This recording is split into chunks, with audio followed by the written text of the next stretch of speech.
Raf fog nekünk beszélni lengyel fejlesztésű cartridge-oknak a mentéséről, megmentéséről, analíziséről. So the next seminar is coming up, done by Raf. He will talk about Polish cartridges, their analysis and dumping. So I don't want to waste your time. Let's begin.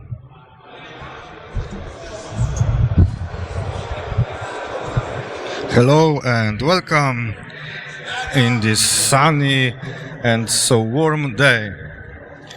I hope the screen will be switched to my laptop soon. So last year I was talking to you. Oh yeah, that's it. Wonderful, we are there. So last year I attended Arok first time and I liked your party so much that I'm here again. But last time my talk was more like marketing stuff and I usually spread knowledge. And this time I wanted to tell you about Polish cartridges and how and why I dumped them. At first I will tell you that if you are really interested in what's going on here, you should watch my speech at X this year, X Party, because I did speak about Polish cartridges broadly there, but this time I will speak more about technical stuff. So let's go.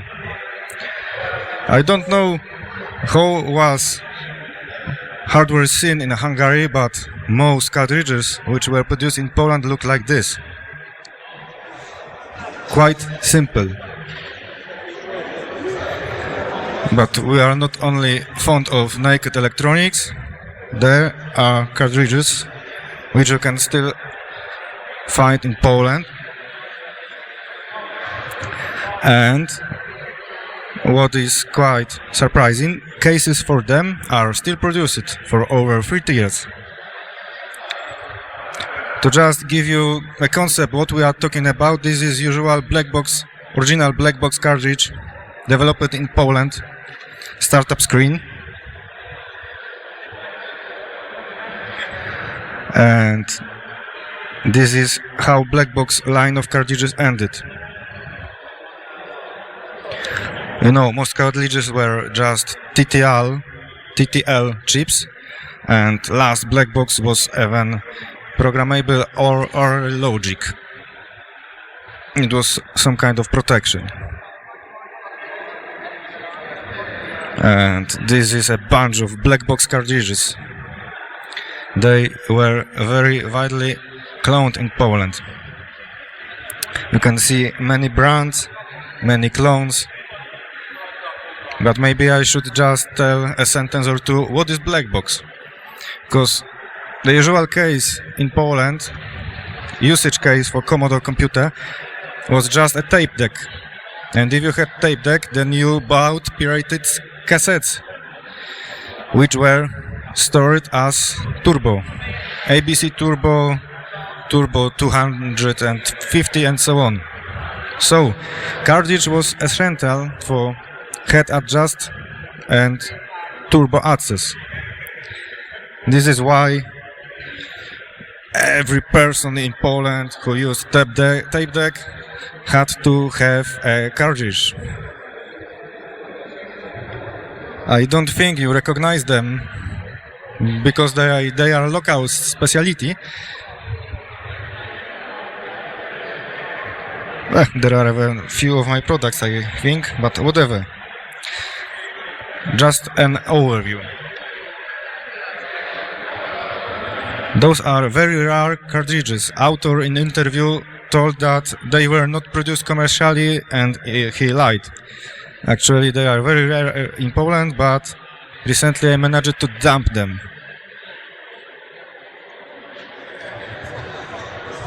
This is original Black Box 6th, and a range of additional commands you can invoke from BASIC. Those are original cartridges by Rombit. It's quite a long story, but we have limited time. We are already delayed, so excuse me, but we cannot go into all details.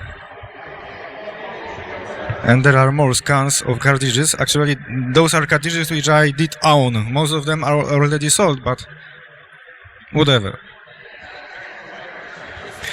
And this is very low quality cartridge.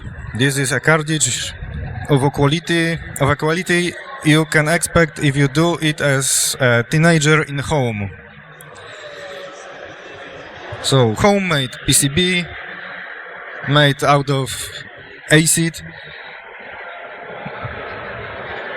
Drills were done by hand, and you can see that butt cut on the right side. There it is like edge connector of another cartridge. Okay, that was just an introduction. Blackbox is not the only cartridge developed in Poland, but I believe it is the most spread one. And now we go into the process of dumping cartridge. Basic understanding of the memory map in the Commodore 64 is essential for understanding what is going here. I will use my mouse if I will find it. Oh yeah, this is my mouse. Card ROM low, usually defined as ROM L, is most crucial here, because cartridges do start from this area if they are mapped into memory.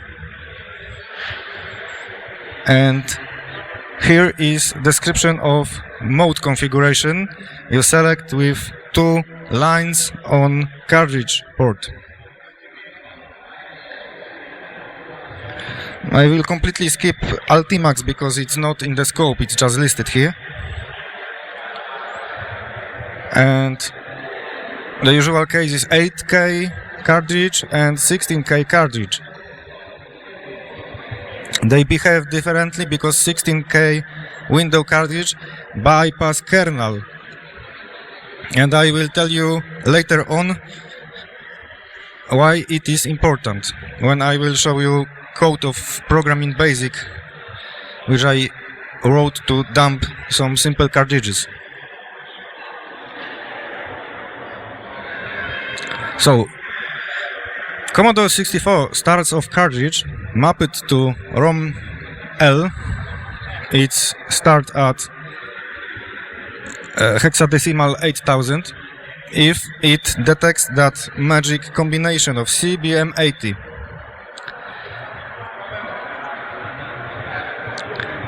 So, if you want to bypass startup of a cartridge to dump its memory contents, you simply need to somehow cut that ROM L line or force different cartridge mode you could see here, or simply bypass that cartridge. Markus Blenner has very good explanation about that. He wrote program mdump many years ago, and he also wrote some dumpers for different cartridges. This is very simple 8K cartridge which always map ROM L, and that aforementioned black box cartridge is very similar. The difference is mainly because black box is able to show its ROM contents in memory and later disable it. So it behaves like a regular memory space.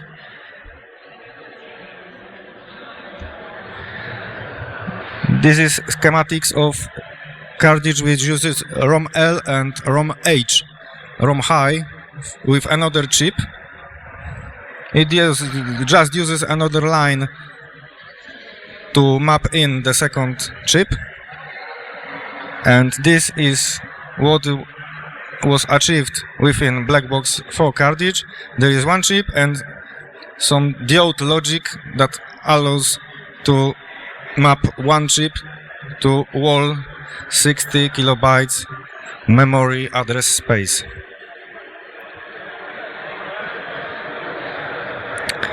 I will follow on why it is important on next slides. This is real black box 3 schematics, including one TTL chip, and we can see reset logic as well here.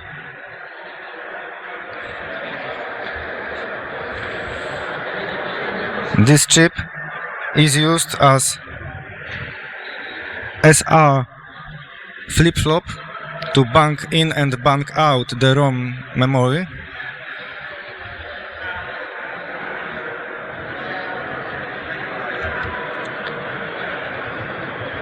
And we are good to the black box cartridge, because it was very widely cloned in the Poland. It's a very simple cartridge because you have only ROM chip, TTL chip and so on. So it was very easy to desolder it, clone the ROM and make exactly the same cartridge. But clones are very similar each other. Yet there were some changes in colors, no changes in functionality, and usually some, as they called themselves, computer studios change texts within cartridges. And this is device which I use, and I have it here. If you want, you can approach me and I will pass you those two cartridge expanders I have in my hand, which allows to bypass cartridge startup without any modification to cartridge itself, computer itself and so on. Unfortunately, this PCB is without markings, but they are described here. So this device has also other purposes, but what is interesting for us here is that you can simply switch one switch and ROM-L disappears from Commodore, computer boots up, you press that switch again and you can run program which allows to switch banks and save each bank separately. This is important especially for bigger cartridges like say Commodore game system had that half megabyte cartridge with 4 games, and without such device or modification to computer you simply cannot save contents of ROM in such cartridge because it does startup. Those black box cartridges are easier in this manner because they boot up to BASIC and you can simply put in such cartridge, run a program and you can dump it within BASIC. Those game cartridges take control over computer, you usually have some kind of menu and you simply cannot dump ROM memory onwards.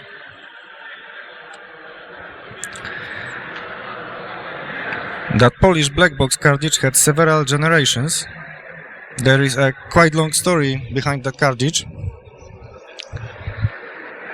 because author at first didn't want to make it as a commercial product, and version numbering is not like every cartridge released had version assigned. It was just development number, and there is no black box 1 actually. Black box 2 was made for internal usage, but people started to clone it. And black box 5 was never released anywhere, but some people started to give that number other versions, so they wanted to boost sales of fake clones, but it happened when retro boom started after say 2010. And I only recently gained those versions 6 and 7 because people didn't want to share the cartridges for dumping. It's quite strange to me, but it was this way. Unfortunately, I don't have those cartridges to show, and presenting capabilities of those cartridges would take quite a lot of time. So I simply encourage you to seek information somewhere else, especially that interview with author of those cartridges are available in internet in English language. This is simple dumper for those 8K cartridges like black box second and third. You can run that stuff from BASIC because when those cartridges are bunked in, they only occupy 8K of memory space and BASIC is still running. Those 16K kilobytes cartridges also disable BASIC, so you can't dump them from BASIC because simply BASIC program can't execute. I wrote dumpers for Blackbox 8, which contains two 16 kilobytes bank in C, Oscar 64 compiler if you are curious. So those programs simply, first line simply banks ROM memory in, and second line sets pointers for save routine, and then save is performed within BASIC. Quite simple stuff.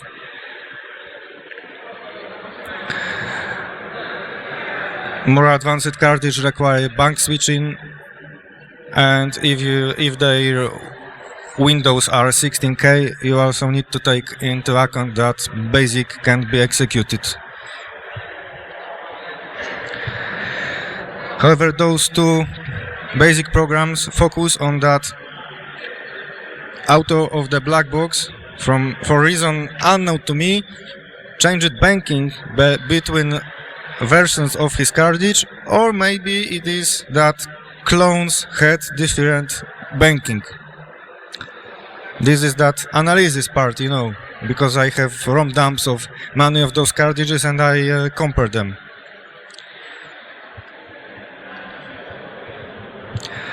Sources which should be interesting for use is that in the paper Mac, available as PDF as well, C&A Fun, it is a non-formal continuation of back then known Polish magazine Commodore and Amiga. There was interview with author of those black box cartridges, and in another one there was interview with another person who made a cartridge, which I will tell you a little bit more just in next slide. Descriptions and screenshots of many of those Polish cartridges, which I can't cover here because of time constraints, can be found on c64.com.pl. Markus Brenner site covers cartridge dumping process very detailed way. Those cartridge schematics I took from World of Yanni blog, and here I also need to thank few guys who shared their cartridges photos.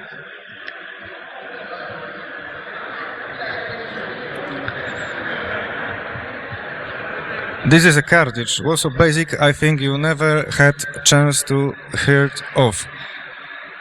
I think everyone knows Simon's BASIC.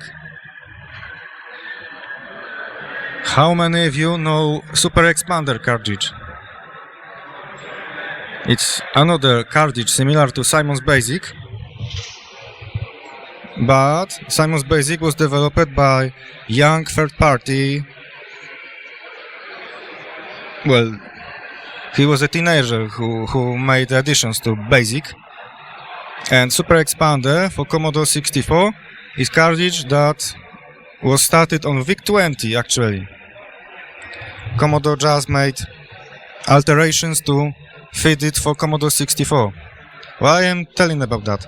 Actually, Super Expander has roots for this cartridge, but not in terms of actual functionality, but how to expand Commodore 64, BASIC and so on. This cartridge is actually important to me because I would like to somehow revive it, make clones and spread it all over the world, because I think that amount of work put into this cartridge simply deserve that.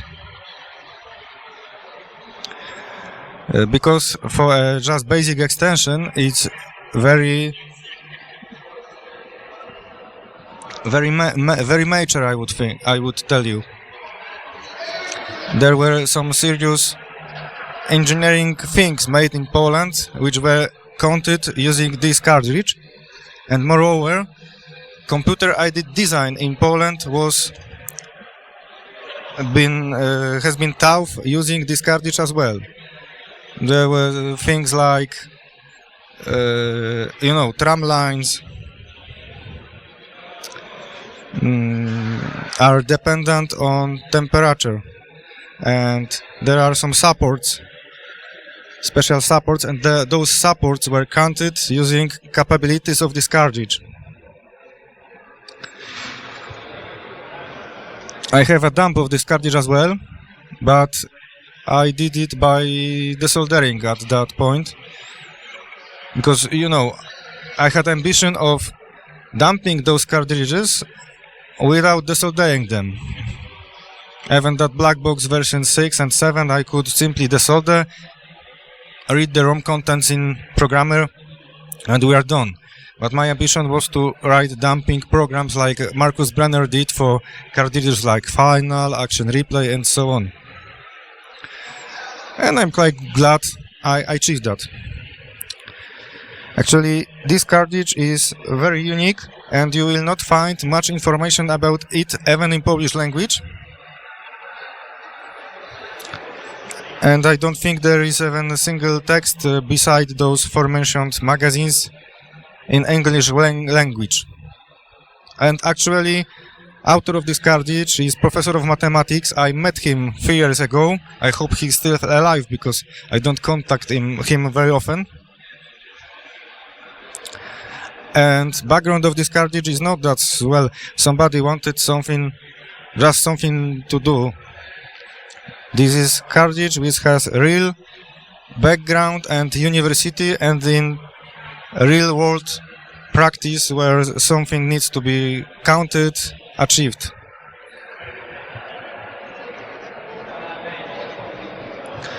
Well, I'm also happy this year as well as last year to sponsor prizes for you.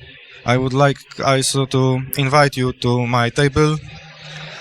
I can talk with you with some details of the cartridges, or advise you something with your hardware and so on. I would be very glad to do so. If you are interested in cartridges, in what I told you, if you want to broaden your knowledge, you have to take photo of this slide, I think. Because in just the time we have here, I'm not able to tell everything I would want. And more or less, we are over. I had half an hour to talk to you, and it is far too less to tell you everything I wanted. But if you like it, please take a photo of what I show here, and invite you to my shop at c64lover.com, at my YouTube channel. I also did release some of my dumping programs for those Polish cartridges. And I also would like to invite you once again to that seminar I had at X Party this year. Because our time is limited and there is delay already, then let me end at this point and I invite you for chatting by my table. Thank you very much.